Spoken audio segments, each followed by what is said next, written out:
Junio de 1944.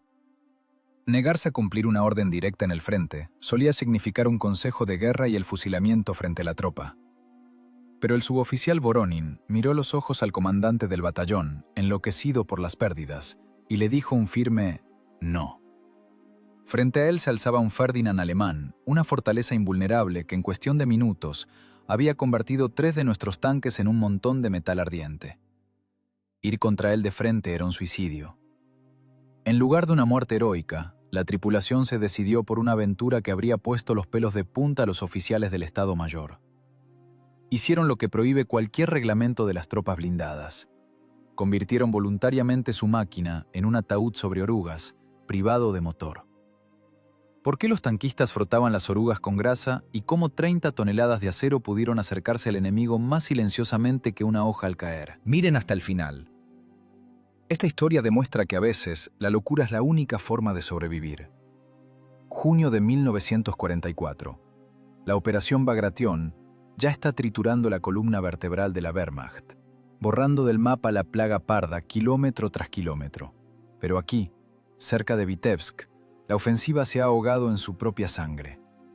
El aire está cargado con el olor grasiento y dulzón del diésel quemado y carne asada, un aroma inconfundible. Es el olor de un callejón sin salida. La carretera, una arteria estratégicamente vital para el traslado de reservas, se ha convertido en un cementerio. Más adelante, a una distancia de 1,5 kilómetros, el camino sube hacia una colina suave que domina la llanura pantanosa. Allí, en la cima, la muerte espera inmóvil. El cañón autopropulsado alemán Ferdinand. 65 toneladas de genio sombrío germánico. 200 milímetros de blindaje frontal. No es un tanque. Es un fortín móvil, invulnerable a nuestra artillería estándar, clavado en la tierra como un clavo en la tapa de un ataúd. En la niebla matutina, espesa como leche cortada, se distinguen 3 siluetas negras. 3 T-34. Intentaron cruzar ese tramo maldito hace 10 minutos. Ahora son simples montones de chatarra, lanzando columnas de humo negro hacia el cielo blanquecino. El primer tanque perdió la torreta. La detonación de la munición la arrancó y la lanzó a 10 metros hacia la cuneta, como un sombrero volando por una ráfaga de viento. El segundo se clavó de nariz en un cráter, consumiéndose lentamente. De la escotilla abierta del conductor sale un humo rojizo. El tercero, el que cerraba la marcha, recibió un impacto en el compartimiento del motor y se quedó paralizado en medio del camino, bloqueando el paso a los vivos. El Ferdinand no dispara a menudo.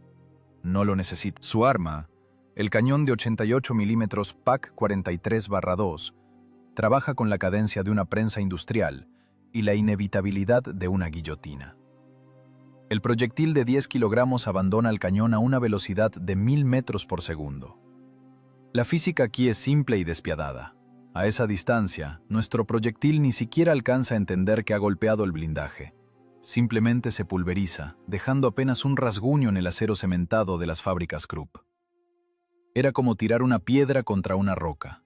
Y la respuesta alemana convierte el acero soviético en hojalata perforada. La infantería se ha pegado al barro líquido y frío. No se puede levantar la cabeza. Cualquier movimiento, cualquier gesto imprudente provoca una reacción instantánea desde la colina. Allí en la cabina del blindado alemán no hay personas. Hay matemáticos de la guerra. Calculan trayectorias, esperan. El silencio presiona los oídos con más fuerza que el estruendo. Es la anatomía del miedo.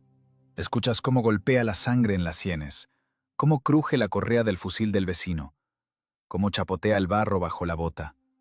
Un segundo de silencio pesaba 1 tonelada. En un cráter, con agua sucia hasta los tobillos, se encoge un teniente de infantería.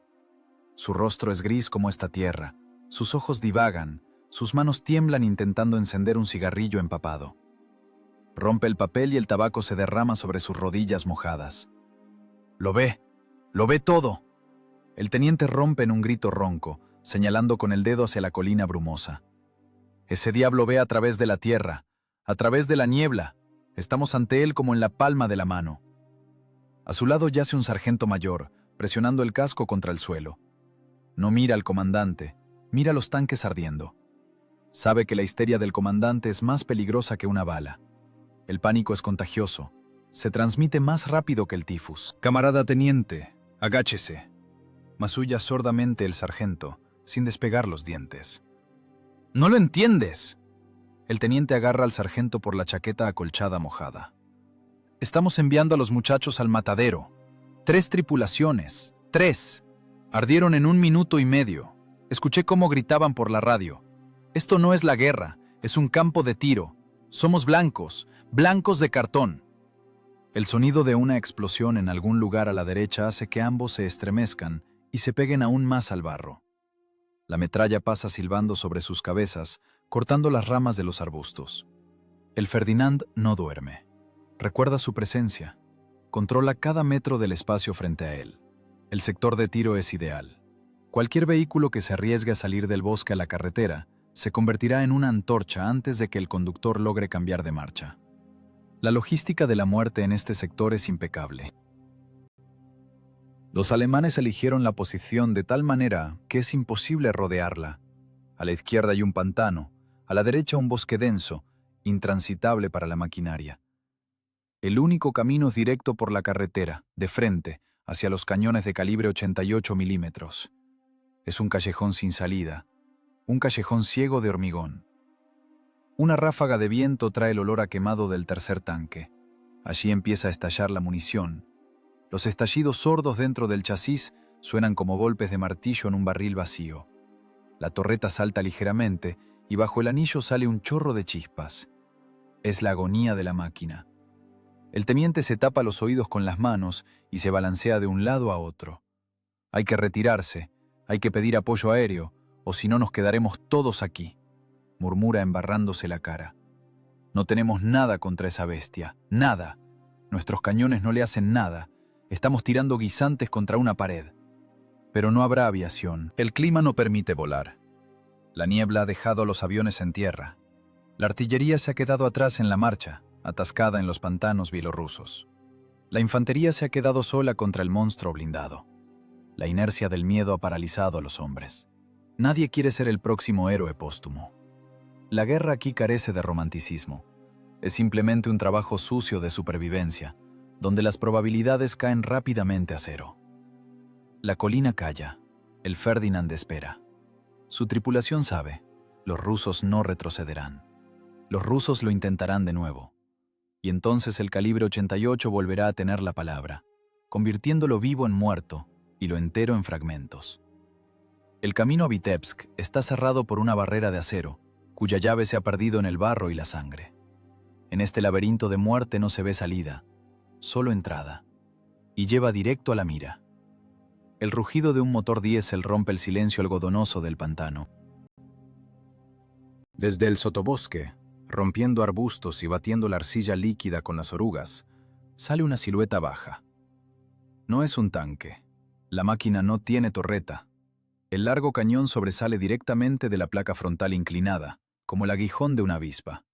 Su-85. Un cañón autopropulsado. Un cazador creado sobre la base del T-34, pero privado de su cabeza giratoria en favor de un cañón más potente. La máquina se detiene a 5 metros de la trinchera del teniente. No apagan el motor. Los 12 cilindros V-234 trabajan al ralentí, y la tierra bajo los pies de la infantería empieza a temblar ligeramente. La vibración se transmite a las suelas de las botas, a la columna vertebral, a los dientes. De la escotilla abierta del comandante asoma una cabeza con casco de tanquista. El suboficial Voronin.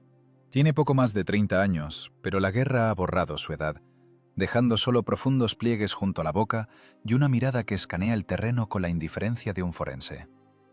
No mira al teniente. Mira el humo que se eleva de los restos de los tanques en la carretera. Sus ojos se entrecierran. Calcula. 3 máquinas destruidas. Intervalo entre impactos, menos de 1 minuto. Distancia al objetivo, 1,5 kilómetros. El comandante del batallón corre hacia el blindado.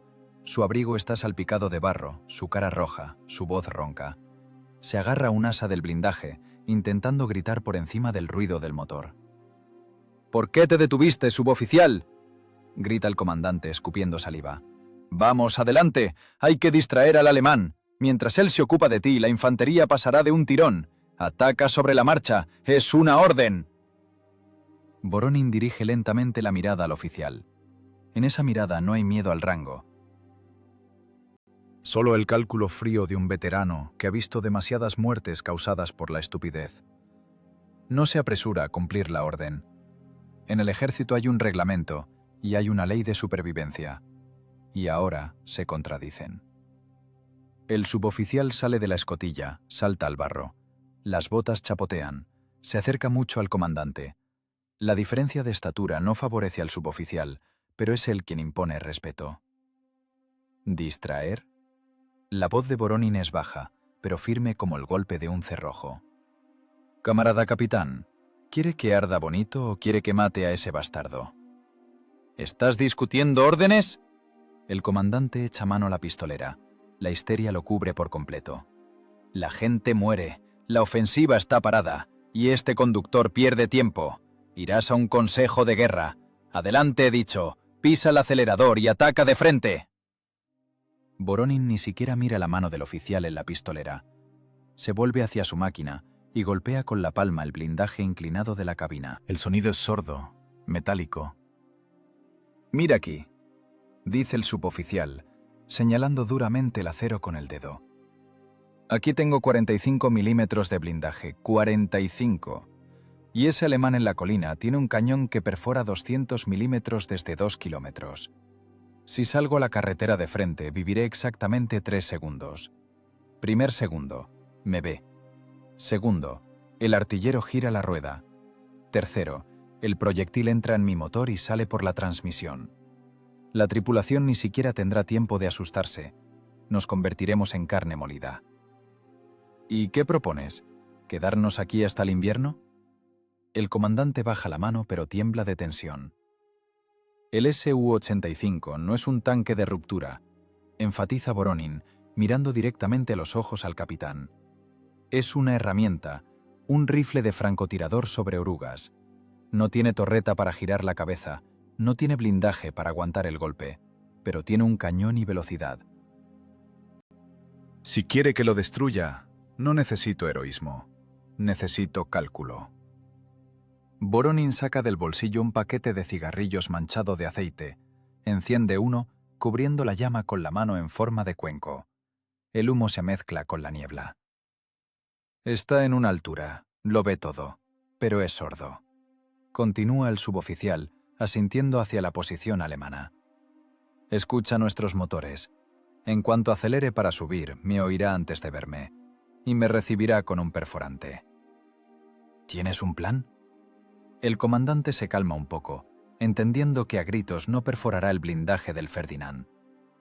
«Deme una hora», dice Voronin.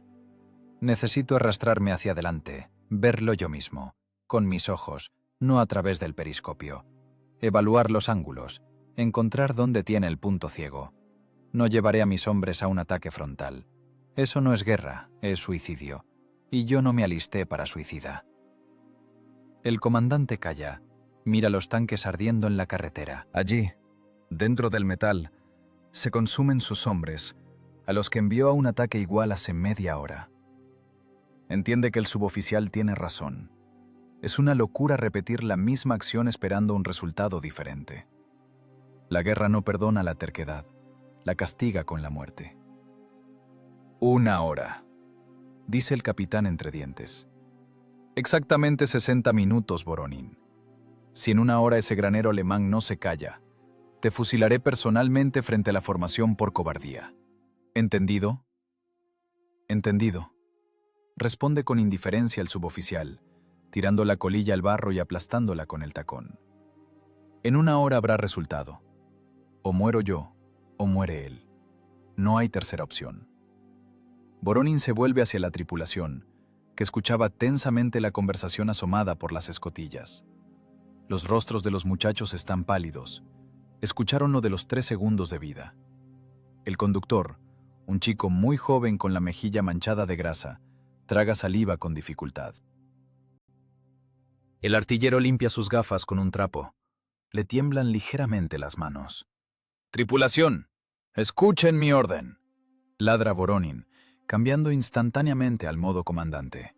«Apaguen el motor. Quiero un silencio de tumba». El diésel tose y calla. Se hace un silencio ensordecedor, en el que de nuevo solo se oye el viento lejano y el crujido del metal ardiendo en la carretera. Este silencio es más aterrador que el estruendo. Significa espera. El suboficial se acerca a la máquina, revisa la fijación de las orugas de repuesto en el costado. Todo debe estar perfecto. En un duelo con un Ferdinand no hay detalles pequeños. Si algo suena a destiempo, será el sonido de la campana fúnebre. Iván, se dirige al conductor. Revisa los embragues, que funcionen suaves, como si tocaras a una mujer, sin tirones. Si das un tirón a la máquina, somos cadáveres. Entendido, camarada suboficial, susurra el conductor. Petrov, Voronin mira al artillero. Limpia la óptica con alcohol. No escatimes. Quiero ver los remaches de su blindaje. Solo tendremos un disparo. No tenemos derecho a fallar. No estamos en el campo de tiro. No nos dejarán recargar. Negarse a cumplir una orden suicida no es un motín. Es la forma más alta de disciplina en la guerra. Es la conservación de la unidad de combate para ese único momento en que pueda asestar un golpe mortal. Voronin sabe, el heroísmo no es cuando mueres por la patria. El heroísmo es cuando obligas al enemigo a morir por su Führer. Toma los binoculares y se los cuelga al cuello. El pesado instrumento óptico le enfría el pecho a través de la guerrera. Ahora empieza lo más difícil, no el combate, sino la preparación para el combate. Una partida de ajedrez donde la apuesta son las vidas de 4 personas contra 65 toneladas de acero alemán. Voronin mira al teniente de infantería que sigue sentado en el cráter. «No te cagues de miedo, infantería», le dice. «Ahora le vamos a hacer un examen de física». El suboficial da un paso hacia la tierra de nadie, hacia donde termina la zona segura y comienzan los dominios de la muerte. Su figura se disuelve entre los arbustos. La caza ha comenzado. Pero no es una caza con perros, es la caza de un lobo que se acerca a su presa contra el viento. El cálculo frío contra la fuerza bruta, la paciencia contra el blindaje. Los relojes han iniciado la cuenta regresiva. 60 minutos para la eternidad. El suboficial Voronin se arrastra por el barro líquido y aceitoso de la tierra de nadie. Aquí la guerra deja de ser estrategia y se convierte en fisiología. El hedor es insoportable, una mezcla de podredumbre de pantano, TNT quemado y el olor dulzón a cadáver que se impregna en los poros para siempre. La guerrera se empapa instantáneamente de fango helado, pero el frío es lo último en lo que piensa el explorador. El frío despierta. El calor aquí solo viene del blindaje ardiendo. Se mueve a ras de suelo, centímetro a centímetro, hundiéndose en la tierra. Cada movimiento está medido. Los codos funcionan como palancas, las rodillas se deslizan sobre raíces y metralla. Si levanta la cabeza por encima de un montículo de hierba seca, un ametrallador alemán lo cortará con una ráfaga. La muerte aquí cuelga de la punta de una brizna de hierba. Delante, a unos 50 metros, yace un casco alemán roto y al lado, lo que quedó de su dueño. Voronin pasa arrastrándose sin pestañear. Es solo paisaje, decorado en un teatro del absurdo. Llega a un pequeño montículo cubierto de arbustos ralos, un punto ideal para observar. Voronin saca lenta, infinitamente despacio, los binoculares. Las lentes están limpias, sin rasguños. Presiona los oculares contra sus ojos, tratando de no respirar sobre el vidrio para que no se empañe. El mundo se reduce a un círculo con una cruz. El Ferdinand está a 1 kilómetro, en la altura dominante, protegido tras los restos del muro de piedra de algún granero. La posición está elegida genialmente. El sector de tiro bloquea la única carretera como una barrera. Los ingenieros alemanes sabían lo que hacían. El blindaje frontal del autopropulsado mira directamente la entrada de la hondonada. Cualquiera que asome al terraplén quedará en la mira. No es solo una defensa, es la emboscada de un depredador que conoce los senderos de su presa. La niebla sigue siendo densa, como algodón. La visibilidad es de unos 200 metros. Más allá todo se difumina en una turbidez lechosa. Pero Voronin ve lo principal. La máquina alemana está inmóvil, motores apagados. Nadie se asoma de la cabina. Las escotillas están cerradas. Eso significa una cosa: están escuchando. La tripulación del Ferdinand se ha convertido en un gran aparato auditivo. En condiciones de mala visibilidad, Los oídos son más importantes que los ojos. Esperan el característico rugido grave del diésel de tanque V2. El sonido del motor soviético es inconfundible. Es áspero, ronco, audible a kilómetros. En cuanto un tanque ruso arranque y se mueva, la acústica lo delatará por completo. El artillero alemán simplemente apuntará el cañón hacia el sonido, calculará el adelanto y disparará a la niebla. Los 88 milímetros encontrarán el objetivo por el oído.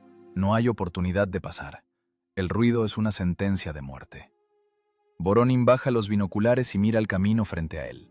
Barro, surcos, charcos con manchas de aceite. Estudia el terreno no como un infante que busca refugio, sino como un mecánico. Su mirada recorre el perfil de la carretera. Desde las posiciones de las tropas soviéticas hacia la colina alemana hay una pendiente apenas perceptible, 3 o 4 grados.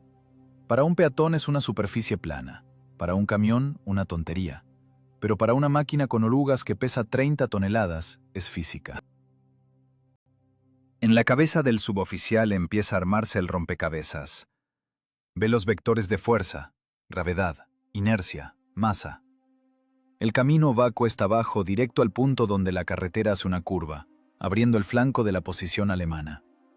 La distancia es de unos 800 metros de bajada. Si se elimina la fricción, el cuerpo comenzará a acelerar. Voronin vuelve a usar los binoculares. Revisa la superficie del camino. El suelo es firme, compactado, con una capa de barro líquido encima que funcionará como lubricante. No hay piedras. Tampoco hay cráteres en la huella misma. Los alemanes disparaban con precisión a los vehículos, sin estropear la calzada que podría servirles a ellos mismos. El plan nace no del reglamento de combate, sino del libro de física de la escuela y de la astucia campesina. Si el motor es la muerte, entonces hay que eliminar el motor de la ecuación. Si el ruido es el marcador del objetivo, entonces hay que ser más silencioso que el viento. El autopropulsado Su-85 pesa casi 30 toneladas. Si se le da un empujón, rodará. La gravedad es gratis y, lo más importante, absolutamente silenciosa. No tiene escape, no hay estruendo de pistones, no hay aullido de transmisión, solo el susurro del acero sobre el barro. Voronin siente un sudor frío correr por su espalda, pero ahora no es miedo, es la emoción de un jugador que ha encontrado una carta marcada en la baraja. Es una locura, una aventura por la que en la academia le pondrían un 0 y lo mandarían al manicomio. Rodar en punto muerto directo a la boca del Ferdinand, sin posibilidad de maniobrar, sin posibilidad de retroceder rápido. Un boleto de ida. Si la máquina se atasca a mitad de camino, se convertirán en un blanco inmóvil en medio del campo. Los fusilarán como a una lata de conservas. Pero no hay otra salida. El ataque frontal los matará garantizado. Rodear es imposible. Solo queda este corredor de la muerte, por el que hay que pasar de puntillas. El suboficial examina una vez más la posición alemana. El freno de boca del cañón alemán mira un poco a la izquierda, hacia el bosque, desde donde esperan a la infantería. El costado derecho de la cabina está cubierto por arbustos, pero entre las ramas hay un claro. Si se acercan a 400 metros, se puede ver la proyección lateral. Allí el blindaje es más delgado. 80 milímetros. Eso ya es perforable. Desde una distancia de 400 metros, el calibre 85 atravesará el costado y provocará la detonación de la munición. El viento rompe por un segundo el velo de niebla y Voronin ve un reflejo en la óptica de la mira enemiga. El alemán no duerme. Escanea el sector. El tiempo corre en su contra. Pronto el sol subirá más, la niebla se disipará y entonces la magia desaparecerá. Solo quedará la estepa desnuda y la superioridad de la óptica alemana. Voronin empieza a arrastrarse hacia atrás. Ahora los movimientos son más rápidos. La decisión está tomada. En la ecuación del combate ha aparecido una nueva variable, el silencio. No será un duelo de tanques, será un asesinato con puñal en una habitación oscura. La geometría del paisaje contra el poder del acero Krupp. 30 toneladas de peso contra el oído de los acústicos alemanes. Se arrastra y el barro se mete por el cuello, pero ya siente cómo la máquina rueda. Escucha ese sonido que aún no existe, el suave crujido de la grava bajo las ruedas. Será el ataque más silencioso en la historia del regimiento, o la muerte más silenciosa. El regreso con los suyos toma una eternidad. Cada metro hacia atrás parece más largo que 1 kilómetro. Los músculos duelen, La respiración se corta, pero en la cabeza del suboficial ya corre el cronómetro. El plan es una locura, pero precisamente la locura es lo único para lo que los alemanes no están preparados. Esperan una guerra según las reglas. Esperan el rugido de motores. Recibirán un fantasma. Voronin se desliza a la trinchera con su tripulación. Su cara está manchada de hollín y arcilla, sus ojos arden con un brillo febril. El conductor y el artillero lo miran con esperanza y terror al mismo tiempo. Ven que al comandante se le ha ocurrido algo, y saben que ese algo probablemente no les va a gustar. Pero es una oportunidad de no arder en 3 segundos. «Recojan sus cosas», ronca Voronin escupiendo arena. «Nos vamos de paseo». «¿A dónde, camarada suboficial?», el conductor palidece. «Abajo». Voronin asiente hacia el alemán. «Iremos a visitarlo, pero en silencio, como ratones. Jugaremos a los bolos, muchachos, y nosotros somos la bola». Voronin salta de nuevo al refugio, donde su tripulación, hecha un nudo de nervios, espera la sentencia. La tierra aquí está impregnada de espera, pegajosa y fría como el rocío matutino sobre el blindaje. El conductor, el artillero y el cargador miran al comandante desde abajo. En sus ojos se lee la misma pregunta. ¿Vamos a morir hoy? Han visto cómo arden otros y saben que es su turno. Voronin se limpia las manos sucias en los pantalones, enciende lentamente un segundo cigarrillo y lanza el humo hacia la colina alemana. «Escuchen mi orden». La voz del suboficial suena baja, casi un susurro, pero en este silencio cada palabra pesa más que un proyectil. «No atacaremos. Nos dejaremos caer». La tripulación se mira entre sí. El conductor, un chico joven con ojos asustados, frunce el ceño, intentando digerir lo escuchado. «¿Dejarnos caer, camarada suboficial?», pregunta de nuevo, y su voz se quiebra. «¿Cómo es eso? ¿Ir marcha atrás?». «No». Voronin se pone en cuclillas y dibuja un esquema con una ramita en la arcilla húmeda de la trinchera. «Apagamos el motor. Por completo. Apagamos todo. Ponemos punto muerto.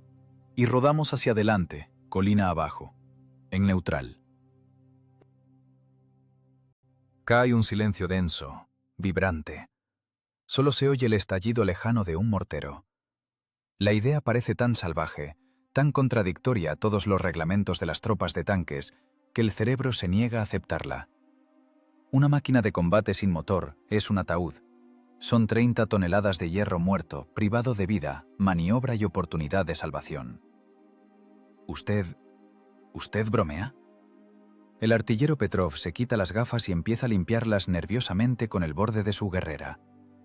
«Camarada comandante, eso es un suicidio. Sin motor somos un blanco. Si nos quedamos parados en medio del campo, nos fusilarán como en un campo de tiro. Ni siquiera podremos girar la torreta, el chasis. Y con motor somos cadáveres garantizados», corta tajantemente Voronin. Golpea con la ramita la colina dibujada en el suelo. «Escuchen bien». El alemán escucha. Tiene acústicos ahí sentados, captando cada estornudo. Si arrancamos, recibiremos un proyectil en la frente. Si vamos en primera marcha, oirán las orugas. La única oportunidad de acercarnos a distancia de tiro es convertirnos en fantasmas. Voronin habla rápido, cortado, clavando en las cabezas de sus subordinados su lógica demencial. «Hay pendiente. 4 grados, tal vez 5. Es suficiente. Nuestro SU pesa 30 toneladas. Si lo empujamos, la gravedad hará el resto. Física, 5º grado. Seremos una piedra pesada que rueda montaña abajo, sin sonido, sin escape, sin vibración. La niebla nos ocultará, y el ruido del viento ahogará el susurro de las orugas. Nos acercaremos a él a 400 metros, a quemarropa, y entonces... ¿Y si hay barro?», interrumpe el conductor. Su cara está pálida como la tiza. «Si es viscoso, nos quedaremos a mitad de camino, y se acabó. Ni para adelante ni para atrás. Simplemente estaremos sentados esperando que nos quemen». «El barro es líquido», replica Voronin. «Es como aceite, lubricante. Las orugas irán como sobre hielo, lo he comprobado. La huella está compactada, firme por debajo. No nos atascaremos si no hacemos movimientos bruscos. Lo importante es darle impulso a la mole al principio. La infantería ayudará a empujar. El cargador, un hombre corpulento que hasta entonces callaba, escupe a un lado. Una aventura, comandante. Una aventura pura. Nos llevarán a consejo de guerra si sobrevivimos. El reglamento prohíbe el combate con el motor apagado. Es como ir con un cuchillo a un tiroteo. El reglamento lo escribieron los que ahora toman té en el Estado Mayor. Gruñe con rabia Voronin. Y a nosotros nos toca arder aquí. Me importa un bledo el consejo de guerra. Me importa perforarle el costado. El Ferdinand tiene un punto ciego si entramos desde abajo. No nos espera sin sonido. Espera el rugido del diésel. Engañaremos a sus oídos, y cuando nos vea, será tarde. La tripulación calla. Miran a su comandante, y en sus ojos el miedo empieza a ceder lugar a otra cosa. Una emoción maliciosa y desesperada. Es un plan de condenados, pero da una oportunidad fantasmal. Es una ruleta rusa, donde en lugar de revólver hay un autopropulsado de 30 toneladas, y en lugar de bala, el silencio. Imaginen que están en un trineo, continúa Voronin, cambiando el tono a uno más tranquilo. ¿Se deslizaron de niños? Pues así nos deslizaremos. Solo que nuestra colina es mortal. Mecánico, tu tarea es mantener el volante recto, no frenar. Bajo ninguna circunstancia tocar los embragues. Deja que ruede sola. La inercia es nuestra fuerza. Artillero, ajusta la mira de antemano. En cuanto paremos, tendrás un segundo para ajustar. 1. ¿Y si nos nota antes? Pregunta en voz baja el artillero. No nos notará. Miente con seguridad Voronin, aunque él mismo sabe que las probabilidades son 50 y 50. Mira por encima de la niebla, y nosotros iremos por debajo. Seremos más bajos que la hierba, más silenciosos que el agua.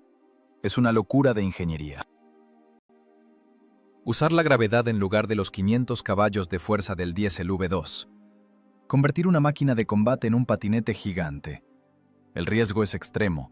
Cualquier bache, cualquier tocón, cualquier hoyo, y la máquina perderá inercia, se detendrá y se convertirá en un monumento a su propia estupidez. Pero en eso consiste el cálculo. El oficial alemán sentado en la cabina del Ferdinand estudió en la academia. Conoce la táctica. Conoce las características del T-34 y del Su-85. Sabe que los tanques no vuelan y no andan sin motor. Está preparado para todo menos para esto. ¿Entonces qué? Voronin recorre con la mirada a sus hombres. ¿Ardemos aquí como ratas en un barril o nos arriesgamos? El conductor exhala, apretando los puños hasta que los nudillos se ponen blancos. Nos arriesgamos, camarada suboficial. Peor no va a ser. Bien, asiente Voronin. Entonces así. Ahora sacamos de la máquina todo lo que sobre. Cubos, cables, cajas, todo lo que pueda sonar. El blindaje debe estar desnudo. Engrasen las ruedas con grasa sólida hasta que brillen. Revisen las orugas.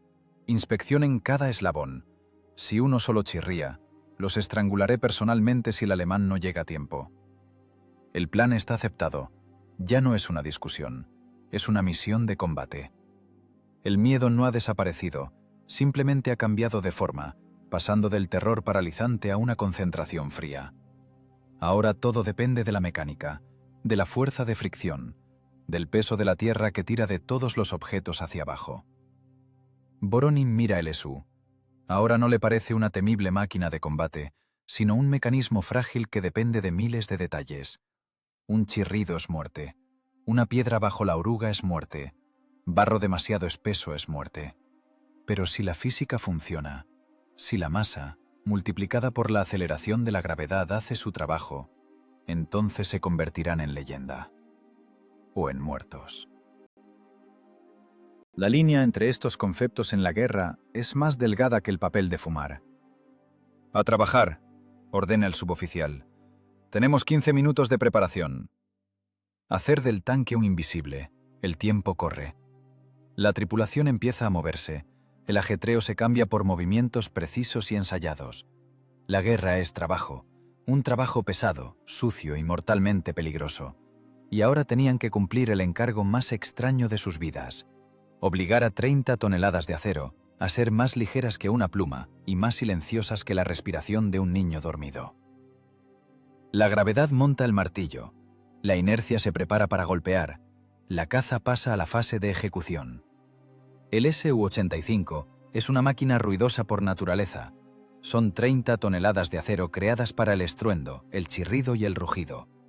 En modo normal retumba como una trituradora de piedras. Las orugas muelen el suelo, los eslabones golpean las ruedas motrices, el motor ruge haciendo vibrar el aire. Pero ahora, esos sonidos son traidores. La tarea de la tripulación es lograr lo imposible, convertir esta fábrica rodante y estruendosa en una sombra. Comienza la vivisección técnica. Voronin da la orden con un gesto. Ya no hay palabras. Cualquier voz, incluso un susurro, en esta niebla húmeda puede ser amplificada por la acústica de la hondonada y llegar a los oídos alemanes. El trabajo transcurre en modo de cine mudo, donde cada movimiento está lleno de un significado mortal. Lo primero que vuela del blindaje es todo el equipamiento externo. El cubo de lona, que usualmente cuelga en la parte trasera y suena en cada bache, cae con un golpe sordo al barro. Le siguen las cajas de repuestos. Dentro hay llaves inglesas y destornilladores que al rodar montarían un concierto. Fuera. El cable de remolque, una serpiente de acero del grosor de un brazo, se desengancha de los ganchos. Es un trabajo pesado. El cable pesa decenas de kilos. Está resbaladizo por el aceite y la lluvia. El cargador y el mecánico lo bajan al suelo con cuidado para no golpear los ganchos contra el blindaje. Si el acero golpea contra el acero ahora, ese sonido se convertirá en una campana fúnebre. La máquina se desnuda, se vuelve desnuda, depredadora, privada de todo lo cotidiano, lo superficial. Solo queda la funcionalidad de matar: chasis, tren de rodaje, cañón. Empieza la etapa más sucia, el engrasado. Se usa todo lo que hay en reserva: grasa sólida, aceite usado, grasa de cañón. El conductor abre las latas con un cuchillo. La pasta espesa y oscura, con olor a petróleo, se convierte en el arma principal de la tripulación en el duelo inminente. Voronin controla personalmente el proceso. No solo engrasan los puntos de fricción, engrasan todo lo que pueda emitir sonido: ruedas de rodaje, ruedas tensoras, ruedas motrices. Especial atención a las orugas. Los eslabones son 500 milímetros de fundición de acero. Se unen con pasadores de acero. En movimiento, el metal roza contra el metal, emitiendo un chirrido agudo y crujido característico. Esta canción del T-34, los alemanes la saben de memoria. La tripulación rellena con grasa los espacios entre los eslabones, brazos hasta el codo en grasa, caras con manchas negras. Literalmente ahogan el tren de rodaje en aceite. La idea es simple: crear un cojín de aceite sobre el cual el metal se deslice sin contacto directo. Esto contradice todas las instrucciones de uso. A esa grasa se le pegará arena, convirtiéndose en un abrasivo que se comerá los pasadores en 100 kilómetros de marcha. Pero no necesitan recorrer 100 kilómetros. Necesitan recorrer 800 metros. Y lo que pase con el tren de rodaje después no importa. Si no pasan esos metros, el tren de rodaje no le servirá más. Dentro del autopropulsado, la atmósfera se densifica al límite. Aquí, en el estrecho compartimiento de combate, apretado por las planchas de blindaje, el silencio presiona los tímpanos más fuerte que el cambio de presión. La prohibición de hablar es absoluta. La comunicación pasa al nivel de instintos y señales convencionales. Un golpe en el hombro, atención. Puño cerrado, alto. Dedos extendidos, distancia.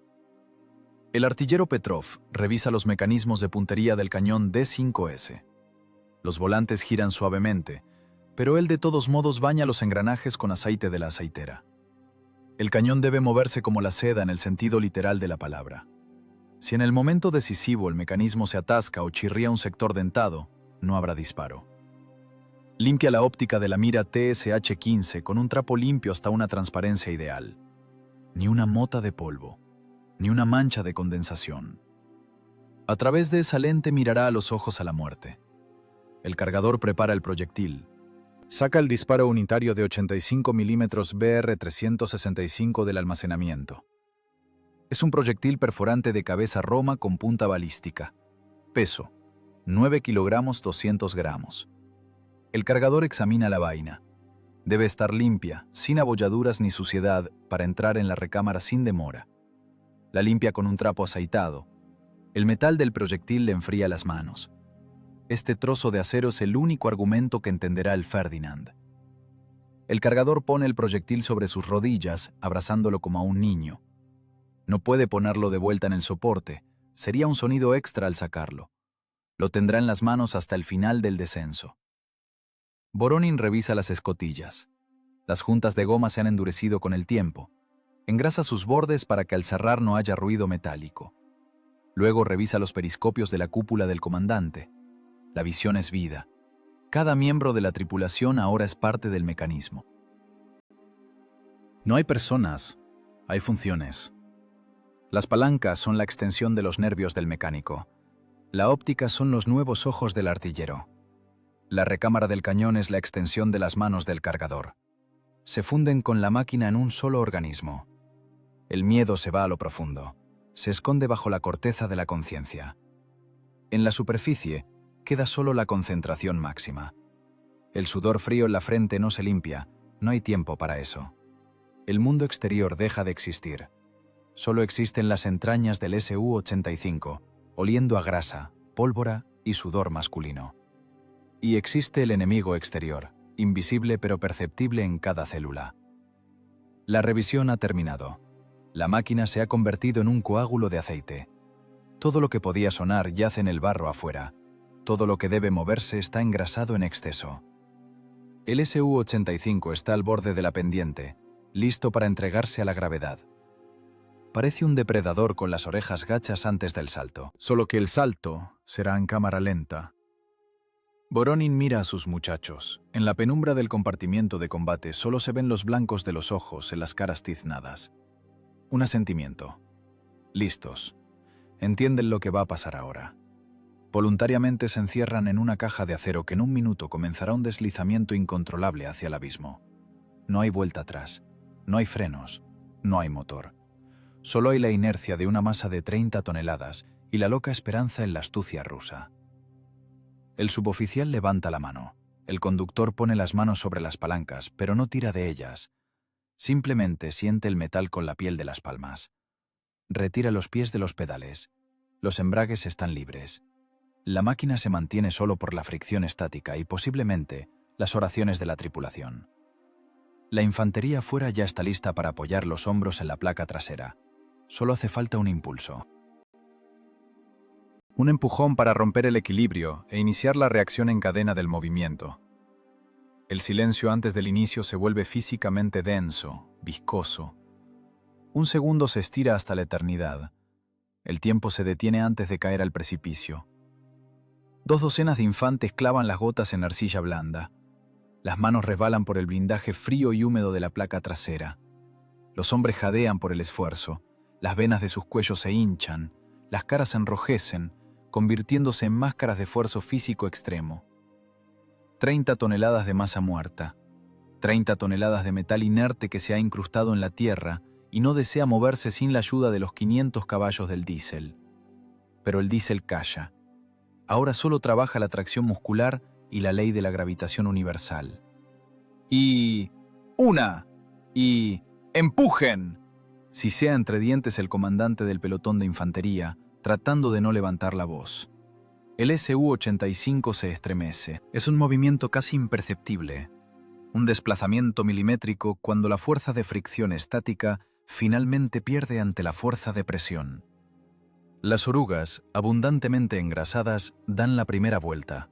Los pasadores de acero de los eslabones entran suavemente en el engranaje con la rueda motriz, sin emitir el habitual chirrido metálico.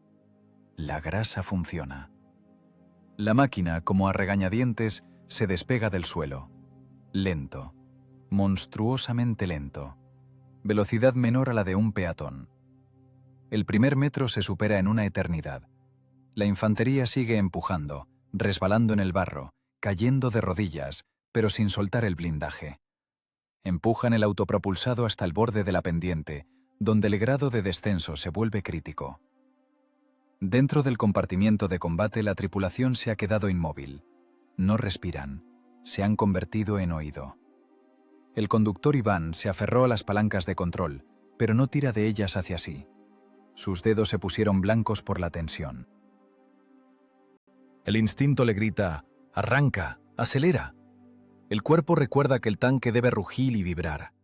Pero ahora la máquina flota en silencio. Es una sensación antinatural, como si estuvieras en un ataúd que bajan a la tumba con cuerdas. Se fue. Susurra Voronin solo con los labios, pegado al periscopio. La infantería se queda atrás. La pendiente atrapa la mole de 30 toneladas. La gravedad entra en acción. Ahora es una caída controlada al abismo. Afuera el mundo desaparece.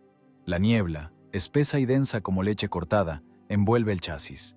Visibilidad, cero. Los periscopios muestran solo una turbia cortina gris. El mecánico conduce la máquina a ciegas, orientándose solo por el giroscopio interno y la memoria del relieve que estudiaron hace una hora. Sensación de deslizarse por el filo de una navaja. El más mínimo error, el más mínimo giro equivocado, y la oruga resbalará a la cuneta. Entonces será el fin. El silencio dentro de la máquina no es absoluto. Está lleno de microsonidos que en un combate normal no se oyen por el estruendo de los disparos y el motor. Ahora, sin embargo, cada roce suena como una explosión. ¡Crack! Bajo la oruga derecha se rompe una rama seca o aparece grava. El sonido es seco, agudo, penetrante. A la tripulación le parece que ese crujido se oye en Berlín. El artillero Petrov se estremece con todo el cuerpo, golpeándose el hombro contra la recámara del cañón. Se queda inmóvil, temiendo moverse, esperando que ahora el blindaje se parta por el impacto de un proyectil alemán. Silencio.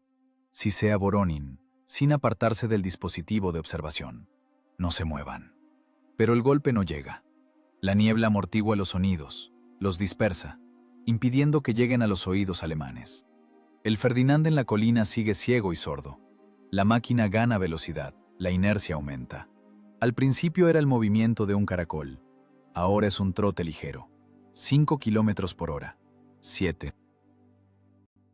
La gravedad los tira hacia abajo, al pie de la colina, directo a la zona de impacto. El mecánico siente cómo las orugas empiezan a flotar por el barro. El agarre al suelo es inestable. La máquina se va ligeramente a la izquierda. Iván, bañado en sudor frío, corrige el rumbo con un movimiento milimétrico, frenando levemente el embrague izquierdo. Lo principal es no presionar demasiado. Si la cinta de freno chirría, son cadáveres. Si la oruga se bloquea y derrapa, quedarán de lado y volcarán. Trabajo de joyería, con la punta de los dedos, al borde del colapso nervioso. Las palancas son nervios expuestos. El cargador está sentado en el suelo del compartimiento, abrazando el proyectil. Lo mece como un bebé para que la vaina no golpee el metal del suelo. Sus ojos están cerrados. Reza. No a Dios, no. Reza a la física. Reza para que la grasa aguante, para que el barro sea suficientemente blando, para que el viento no disipe la niebla antes de tiempo. Dios, que no sea una piedra, que no haya una piedra bajo el eslabón, murmura apenas audible, y este susurro se ahoga en el aire pesado y viciado de la estrecha cabina. El aire adentro se vuelve pesado. Es difícil respirar. La adrenalina quema el oxígeno. El olor a sudor, grasa y miedo llena cada centímetro cúbico de espacio. El corazón de Voronin late tan fuerte que los golpes retumban en la garganta, impidiéndole tragar. De repente la niebla afuera se aclara. Viento. Una ráfaga de viento empieza a romper el velo blanco. A través de los huecos en la cortina turbia, por una fracción de segundo aparecen los contornos de los arbustos que pasan volando. La velocidad ya es considerable. Toneladas de acero se precipitan hacia abajo por inercia, silenciosamente, como un fantasma de venganza. 10 kilómetros por hora. Registra Voronin para sí mismo. Mucho. Demasiado rápido. Pero no se puede frenar. Cualquier frenada es un chirrido, es ruido, es muerte. Hay que confiar en el camino, confiar en el cálculo. La pendiente debe volverse más suave en 200 metros. Allí la inercia se apagará sola, si el cálculo es correcto. Si no, saldrán volando directo a campo abierto frente a las narices del alemán a toda velocidad y sin motor. El SU se zambulle en una pequeña hondonada. El estómago sube a la garganta, como en un columpio. La suspensión trabaja suavemente. Los resortes Christie se tragan la irregularidad, pero el chasis se inclina igual. Algo metálico, Una tuerca olvidada o un fragmento rueda por el suelo, tintineando sonoramente. Clin, clin, clin. ¡Puta madre!, grita mentalmente Voronin. El cargador, mostrando reflejos milagrosos, cubre el objeto rodante con la mano libre, presionándolo contra la alfombra de goma. El sonido se corta. La tripulación exhala. Caminan por el fondo del océano, donde cualquier movimiento puede despertar al monstruo. La presión del agua es la presión del miedo. Aplasta la voluntad, hace temblar las manos, pero continúan el descenso.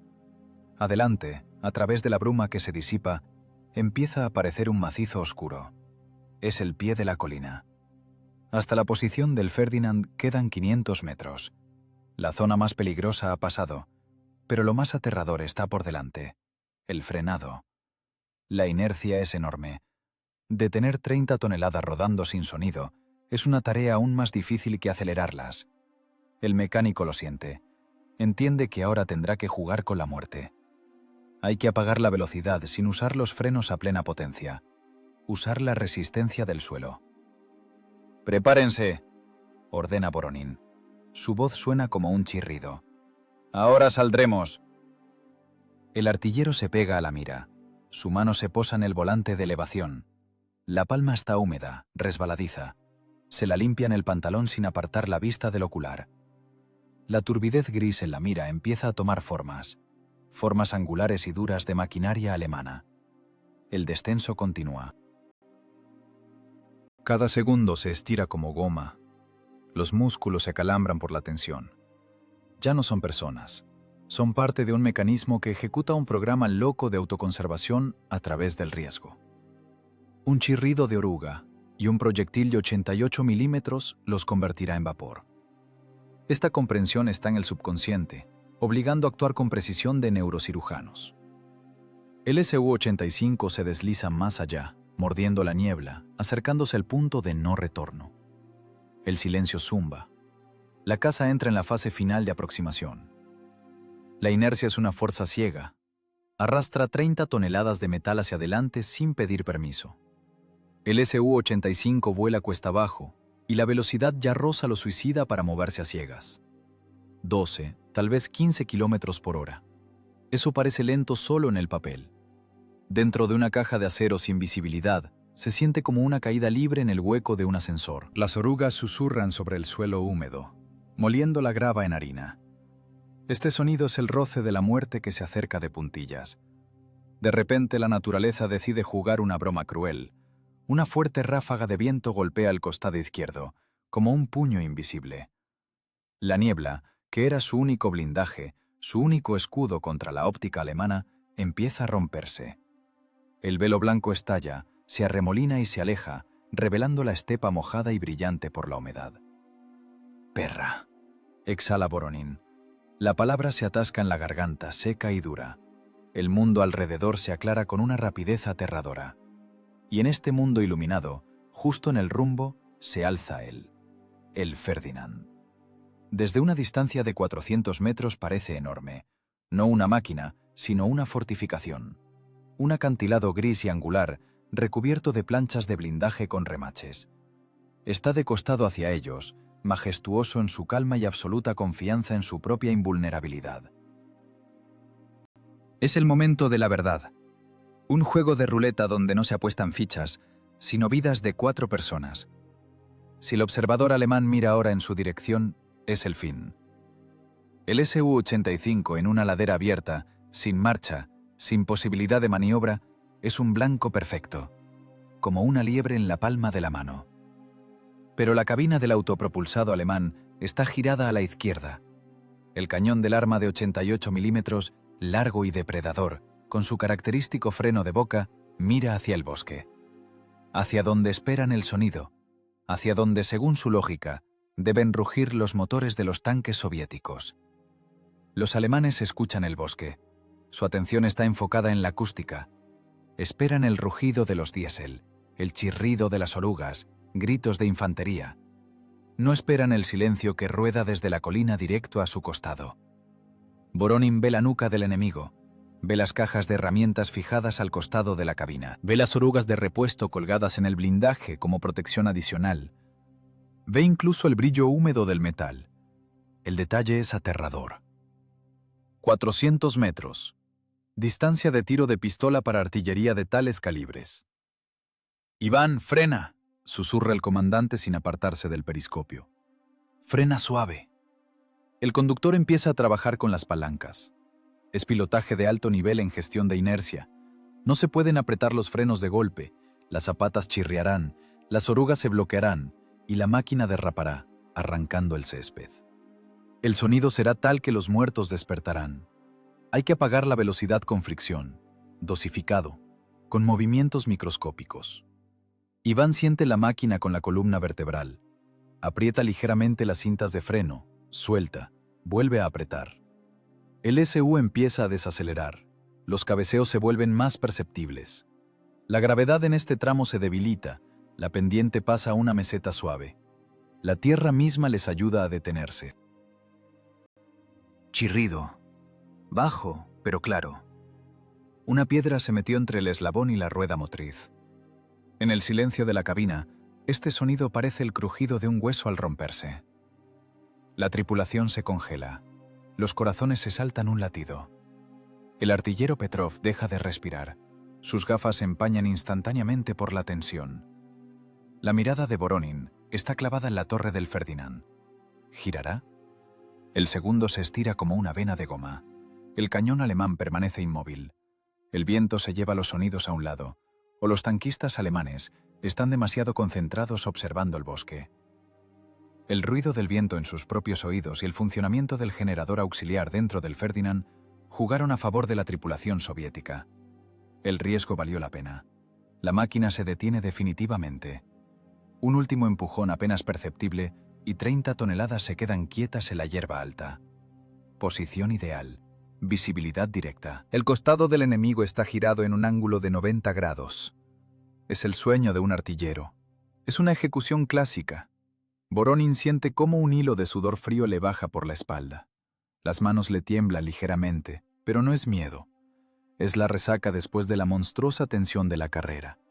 La adrenalina que impulsaba la sangre ahora exige acción. «Llegamos», dice en voz baja el suboficial.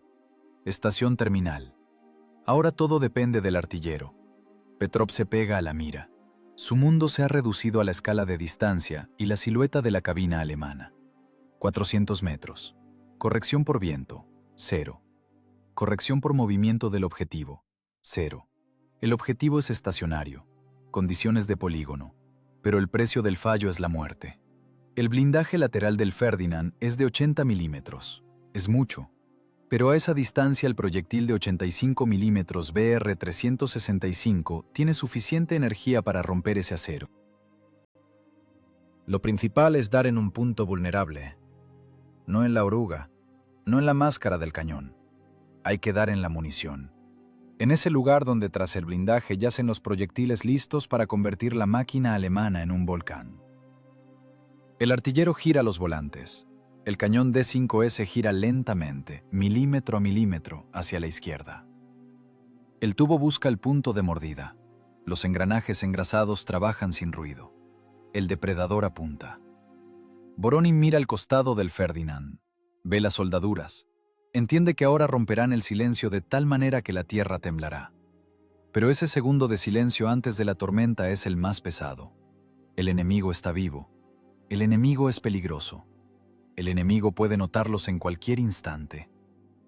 Un movimiento casual de la cabeza del comandante alemán, una mirada al periscopio lateral, y la torre empezará a girar. Y entonces comenzará una carrera de supervivencia en la que el Su-85 con el motor apagado no tiene oportunidad. «No te tardes, Petrov», susurra Voronin. «No te tardes, hermano». La situación pende de un hilo. El viento vuelve a arrastrar jirones de niebla, intentando ocultar el objetivo, pero es tarde. La silueta ya está impresa en la retina, fijada en la óptica. El duelo de nervios y mecánica ha alcanzado el clímax. El silencio se ha tensado como una cuerda lista para romperse al tacto. Queda solo un paso, un movimiento del dedo, un latido del corazón antes del trueno. Dentro del autopropulsado el tiempo cambia su densidad. Ya no fluye, gotea como aceite espeso de un cárter roto. Un segundo se estira en un minuto en una hora. El artillero Petrov está pegado al ocular de goma de la mira TSH-15. Su mundo ahora está limitado por el círculo de la óptica, marcado con líneas angulares y escala telemétrica de milésimas. En ese círculo vive la muerte. Es enorme. A una distancia de 400 metros, el Ferdinand en la mira ocupa casi todo el campo de visión. Un monolito de acero gris, mojado por la niebla. Petrov ve los remaches en las planchas de blindaje de la cabina. Ve las soldaduras, toscas, de fábrica, con rebabas de metal. Ve los arañazos en la pintura donde las ramas arrancaron el camuflaje. Esta cercanía es antinatural. La artillería no dispara a quemarropa. Es trabajo de carnicero, no de francotirador. Las manos del artillero están sobre los volantes de puntería. Las palmas húmedas, resbaladizas por el sudor, pero los dedos se aferran a la baquelita de las manijas con fuerza mortal. Ahora él es la persona más importante en la máquina. El mecánico hizo su trabajo, los llevó a la posición. El comandante eligió el objetivo. El cargador metió el proyectil en la recámara. Ahora todo depende de cuán firme sea la mano del tractorista de ayer. Al costado, susurra la voz de Voronin en el intercomunicador. Voz seca, tensa como un alambre estirado. Pega bajo el borde de la cabina, detrás de la segunda rueda. Ahí tiene los estantes. Ahí está la pólvora. Petrov entiende.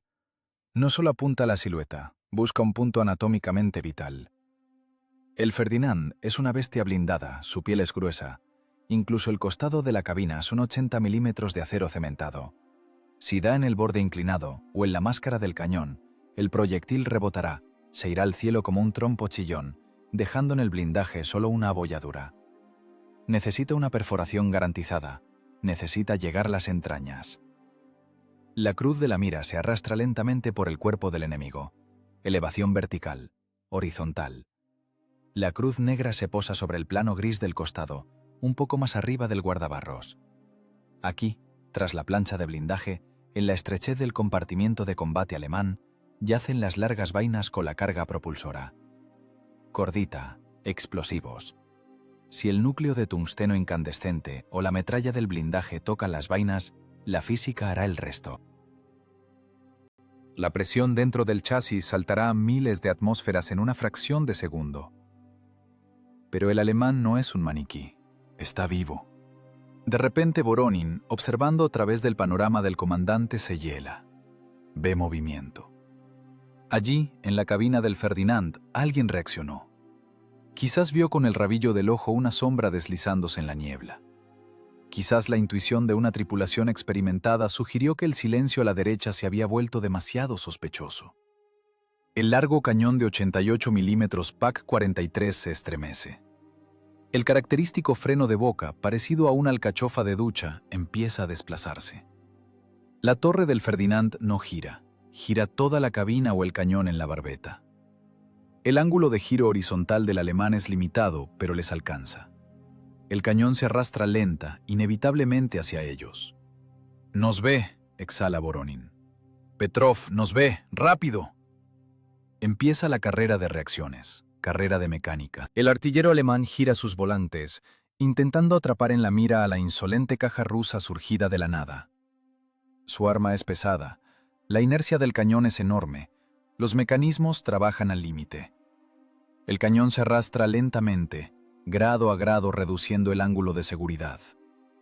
La boca negra empieza a mirar hacia ellos. Si se detiene y se queda quieta aunque sea un segundo, del Su-85 no quedarán ni las tuercas. Desde una distancia de 400 metros el proyectil alemán los atravesará, junto con el motor, y seguirá volando. Petrov ve ese movimiento en la mira. La imagen cambia. El perfil del cañón se acorta, convirtiéndose en un punto. La boca se vuelve hacia él. Eso hipnotiza. Paraliza la voluntad. Dan ganas de cerrar los ojos, hacerse un ovillo y esperar el golpe. El miedo animal grita al oído. ¡Corre! Pero no hay a dónde correr. Estás encerrado en una lata de acero. ¡No te duermas! El rugido de Voronin lo vuelve a la realidad. ¡Gira! ¡Atrápalo! Petrov rompe el estupor. Los dientes rechinan tanto que parece que se rompe el esmalte. Gira el volante de dirección horizontal. Su arma es más ligera, más móvil. Pero las manos tiemblan, la cruz baila. Salta a la oruga, luego al cielo. «Tranquilo, tranquilo, maldita sea», se susurra a sí mismo, mordiéndose el labio hasta sangrar. La sangre es salada. Ese sabor devuelve la realidad. El cañón alemán ya recorrió la mitad del camino. Mira casi hacia ellos. Un par de segundos más y el artillero de la Wehrmacht pisará el pedal de disparo. Tienen óptica Zeiss, tienen entrenamiento, tienen la orden de destruir todo lo soviético. No fallarán. Petrov respira profundo, aguanta la respiración. Es un viejo truco de francotiradores y biatletas. Hay que detener el corazón para detener las manos. El mundo se detiene. La vibración del temblor desaparece. La cruz vuelve suavemente al punto de impacto. Las líneas negras de la mira se posan exactamente en el centro de la placa lateral, allí donde tras el metal late el pulso de la máquina alemana. Su munición. Es el cuello de la bestia, el lugar más vulnerable, cubierto solo por blindaje, pero no por geometría. Aquí no hay inclinación, ángulo recto de impacto, ideal para el perforante. «Tengo blanco». La voz de Petrov suena sorda, como desde un barril. El cañón alemán casi ha terminado el giro. La pupila negra de la muerte mira directo a la frente del Su-85. Voronin ve cómo el freno de boca se detiene. Es el final del apuntado. Ahora saldrá el proyectil. El tiempo se comprime en un solo punto ardiente. Dentro del autopropulsado hay un silencio, vibrante, eléctrico. Se oye cómo hace clic un relé, cómo cruje el cuero del asiento. Se oye como una gota de condensación se desprende del techo y cae sobre la recámara. Clínica. Ese sonido es como una pistola de salida. El dedo de Petrov está sobre el botón del disparador eléctrico. Entre la vida y la muerte hay un esfuerzo de unos gramos. El contacto se cerrará. El impulso eléctrico correrá por los cables al estopín, encenderá la pólvora y 9 kilogramos de acero abandonarán el cañón. O el alemán apretará antes. Es una lotería donde el premio es la vida. Las probabilidades son iguales, pero los rusos tienen la ventaja del primer movimiento. Ya están listos. El alemán acaba de terminar el giro. Necesita una fracción de segundo para estabilizar, para precisar. Tiene un cañón pesado que aún oscila tras detenerse. El Su-85 tiene el cañón quieto desde hace un segundo.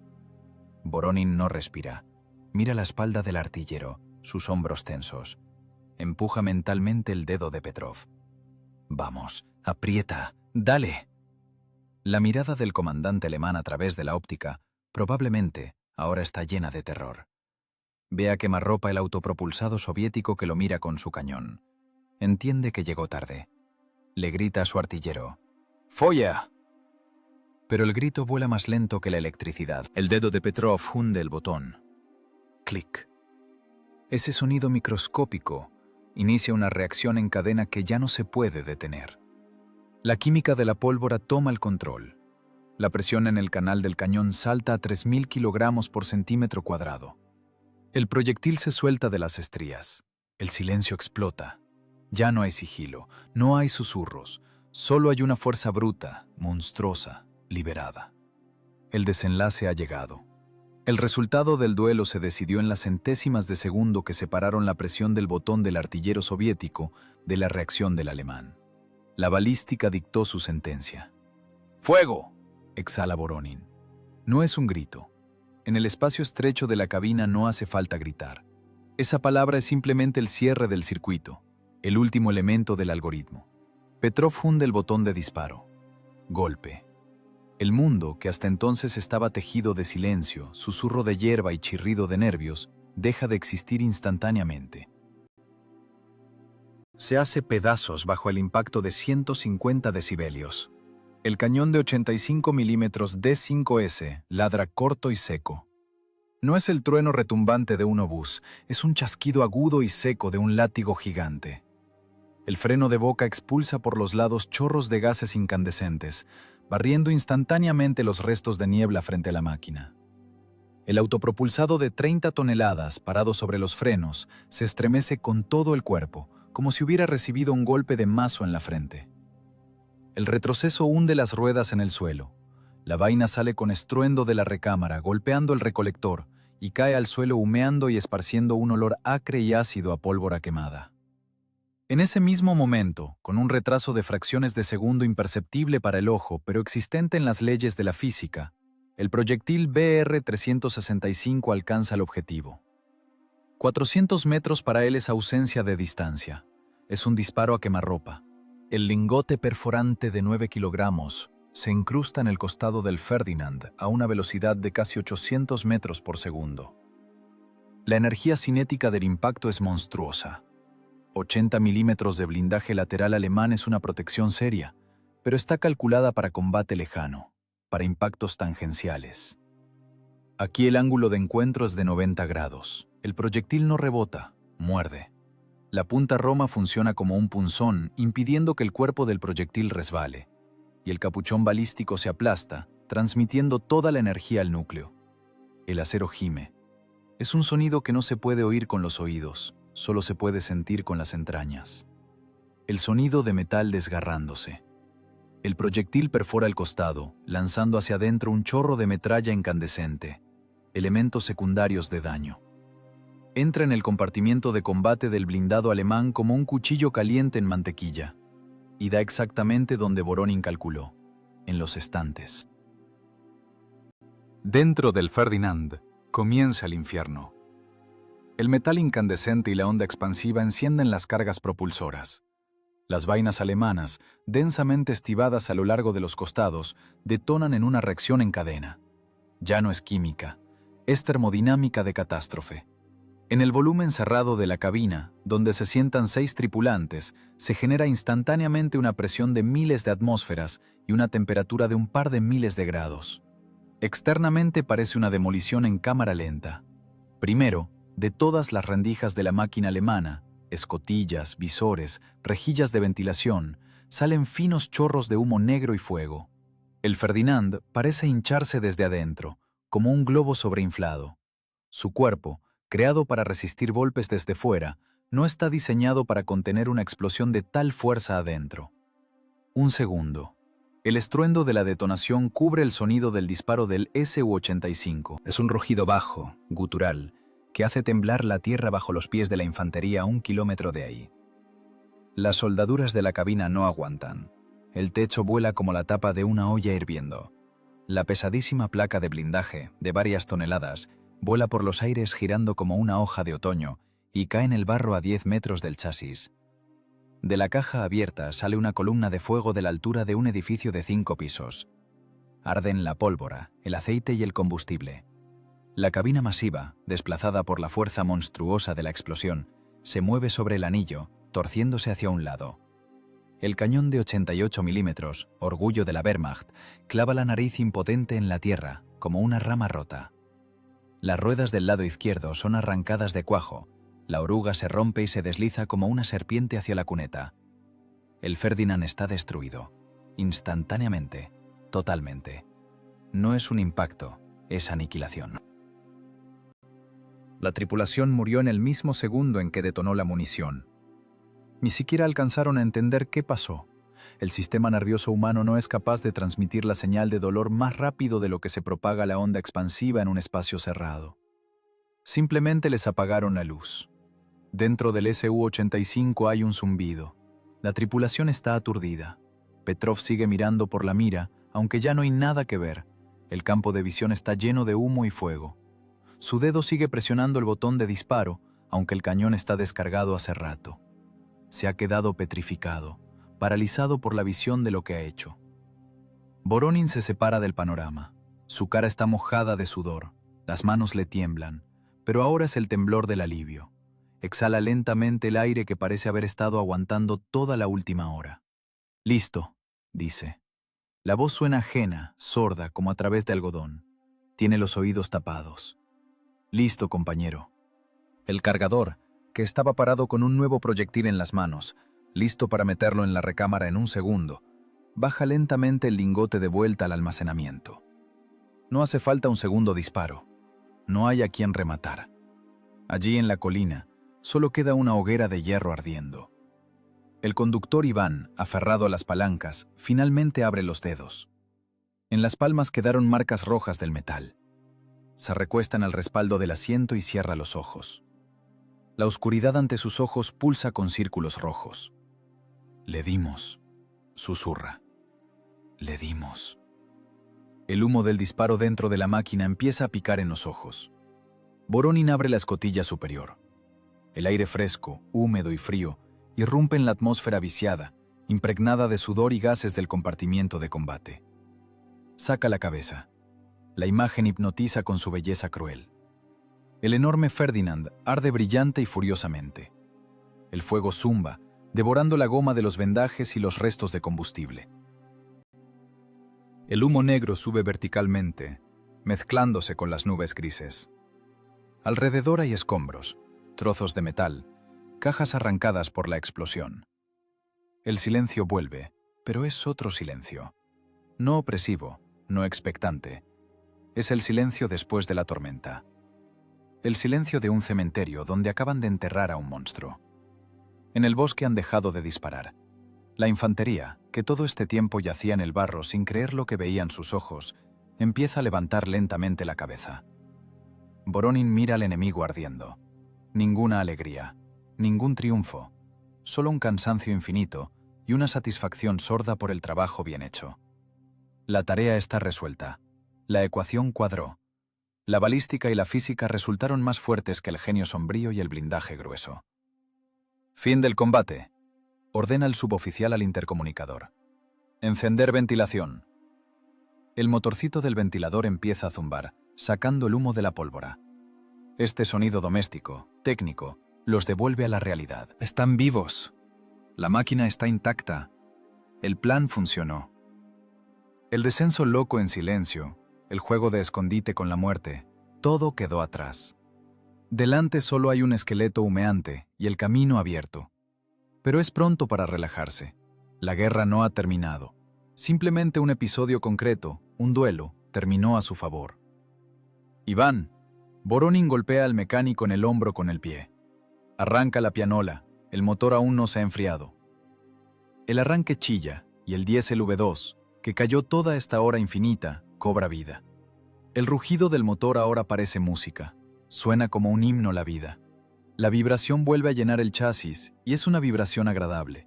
Es el pulso de la máquina que está lista para seguir. El artillero Petrov finalmente se separa de la mira. Se quita las gafas, se limpia la cara con la manga, esparciendo el hollín. En su rostro aparece una sonrisa extraña, torcida. La sonrisa de un hombre que se asomó al abismo, y el abismo parpadeó primero. «¡Arranca!». La orden de Voronin suena cotidiana, como una orden en la fábrica al terminar el turno. En esta orden ya no hay susurro. No hay necesidad de esconderse. El silencio, que hace un minuto era su único escudo, ahora está hecho trizas. El conductor Iván hunde el botón de arranque. El aullido eléctrico hace girar el volante, luego sigue un golpe seco de aire comprimido. El diésel V2 despierta a regañadientes, tosiendo nubes de humo azulado y grasiento que salen de los tubos de escape y se mezclan con el hollín del enemigo destruido. Los 12 cilindros agarran el ritmo. El cuerpo del autopropulsado empieza a temblar ligeramente. Es la vibración de la vida. Después de una hora de silencio mortal, cuando cada chirrido parecía una sentencia, este ronroneo parejo y potente parece la mejor música del mundo. La máquina volvió a ser máquina. La sangre volvió a correr por los tubos de combustible. «Marcha atrás, Vania, da la vuelta», dice Voronin, recostándose en el asiento. «Ya basta de tomar el sol aquí». El Su-85 se sacude.